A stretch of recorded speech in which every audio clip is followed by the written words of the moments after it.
नमस्कार मंडळी. आज आपण घरच्या घरी अतिशय कुरकुरीत सुरणाची चिप्स बनवण्याची अगदी सोपी पद्धत, सुरणाची साल कशी काढायची, त्याचा कडवटपणा कसा कमी करायचा आणि अतिशय सोप्या पद्धतीने हे कसे कुरकुरीत करायचे, ह्या सर्व टिप्स मी आपल्याला या व्हिडिओ देणार आहे. तर बघा, सुरणाची साल काढायची तर हाताला तेल लावा किंवा प्लास्टिकची पिशवी हातामध्ये ठेवून सुरणाची साल काढून घ्या. त्यानंतर त्याचे वेफर्स करून घ्या. वेफर्स तुम्ही लिंबूच्या पाण्यामध्ये टाकून अर्धा तास ठेवू शकता. नंतर ते सुकून मस्त तळून घेऊ शकता. तर अशा प्रकारे मस्त कमी गॅसवर, मीडियम गॅसवर खमंग कुरकुरीत सुरणाचे चिप्स आपण तळून घेणार आहोत. चिप्स मस्त तळून झालेले आहे, अगदी कुरकुरीत झालेले आहे. ते एका डिशमध्ये काढून घेऊ.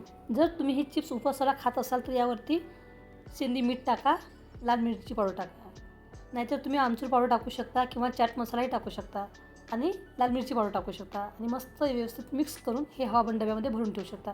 जेव्हा पाहिजे तेव्हा काढून तुम्ही हे खाऊ शकता. अतिशय पौष्टिक आणि चविष्ट हे चिप्स तयार होतात. भरपूर फायबर, जीवनसत्वे आणि खनिजे या चिप्समध्ये आहेत.